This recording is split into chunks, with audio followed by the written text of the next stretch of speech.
দলটিকে যদি স্বাভাবিকভাবে মরতে দিতেন তাহলে কিন্তু মানুষ ফিরেও তাকাতো না, কিন্তু দলটিকে আপনি নানানভাবে কর্নার করার মধ্যে দিয়ে আপনি কিন্তু দলটিকে আরো শক্তিশালী করছেন। গত 15 বছর আওয়ামী লীগের জন্মের পরে এত শক্তিশালী অবস্থা আওয়ামী লীগের কখনো ছিল না। গত 15 বছর আওয়ামী লীগ ক্রমাগত ইলেকশন ম্যানুফ্যাকচার করার মাধ্যমে ক্ষমতায় থাকতে থাকতে তারা সেই শক্তিটা অর্জন করেছে। পুলিশ প্রশাসন বিচার বিভাগ সবকিছু তাদের করায়ত্তে ছিল। সেই সময়ে আমি আওয়ামী লীগের বিরুদ্ধে খুব শক্তভাবে কথা বলেছি, এবং প্রতিপক্ষ যখন শক্ত থাকে শক্তিশালী থাকে তখনই প্রতিপক্ষের সঙ্গে লড়াইটা করা যায়। আমি ওই যোদ্ধা নই যে প্রতিপক্ষের হাত থেকে যখন তলোয়ার পড়ে যায় তখন আমি আমার তলোয়ারটা দিয়ে প্রতিপক্ষকে আঘাত করি। আজকে আপনার অনুষ্ঠানের মাধ্যমে আমি খুব স্পষ্ট করলাম। অনেকেই প্রশ্ন করেন যে আপনি তো সবচেয়ে শক্তিশালী ভয়েসটা ছিলেন আওয়ামী লীগের সময়, এখন আপনার কথা অতটা আওয়ামী বিরোধী মনে হয় না কেন? তার এক নম্বর কারণ হচ্ছে আমার প্রতিপক্ষ আসলেই ডুবে গেছে।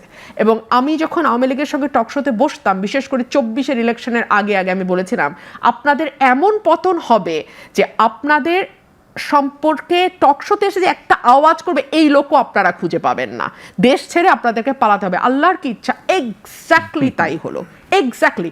না হলে আপনি বলেন একটা আওয়ামী সুশীল, একটা আওয়ামী লিডার আর একটা বিএনপি, এই নিয়ে কি আমাদের 15 বছরের টকশোর ময়দানগুলো চলে নাই, তাই না?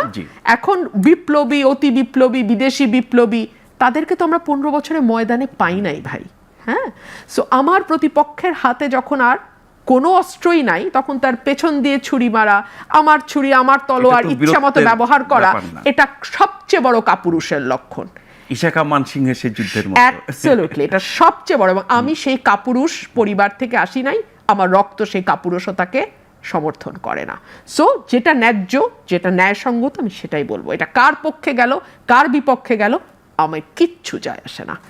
এখন দেখুন আওয়ামী লীগের যেই নিষেধাজ্ঞাটা, হ্যাঁ, এবং আওয়ামী লীগের বক্তব্য প্রচার করলে তার ব্যাপারে শাস্তি দেয়া হবে, ফেসবুকে আওয়ামী লীগের পক্ষে কথা বললে তার ব্যাপারে ব্যবস্থা নেওয়া হবে, ফেসবুকে আওয়ামী লীগের কোনো ভিডিও দিলে তার ব্যাপারে ব্যবস্থা নেওয়া হবে। দুটো দল, দ্বিদলীয় ব্যবস্থা তো ছিল এত বছর, ফিক্সড ভোট বা রিজার্ভ ভোট কনজারভেটিভলি আওয়ামী লীগের 30, বিএনপির 30, কেউ কেউ বলে 33, মাঝখানে আমি যদি 33 ধরি 66, মাঝখানে থাকে 34%, যেই ভোটটা সুইং ভোট, তারা কোনো দল করে না, কোনো মতের মধ্যে তারা নাই, যখন যেই দলকে তাদের ভালো মনে হয়, মোটামুটি যখন যেই দল ক্ষমতায় থাকে পরের নির্বাচনে অন্য দলকে তারা ভোট দেয়, এটা মোটা দাগে হলো হিসাব।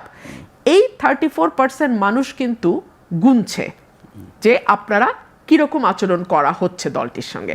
দলটিকে যদি স্বাভাবিকভাবে মরতে দিতেন তাহলে কিন্তু মানুষ ফিরেও তাকাতো না, কিন্তু দলটিকে আপনি নানানভাবে কর্নার করার মধ্যে দিয়ে আপনি কিন্তু দলটিকে আরো শক্তিশালী করছেন, আরো দীর্ঘ সময়ের জন্য দলটি যাতে মাঠে টিকে থাকে আপনি সেই ব্যবস্থা করছেন। পাবলিক সিম্প্যাথিও বাড়বে, একদম তাই। এবং বাংলাদেশের মানুষ বিশ্বাস করেন, মানে আমি যাকে কি বলবো, ব্রিটিশ ওয়েদারের মতো, এই বৃষ্টি এই রোদ, এই বৃষ্টি এই রোদ।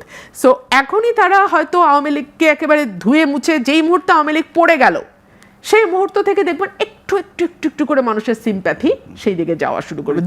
বেশি পিটালে মানুষ তখন চোরের পক্ষে।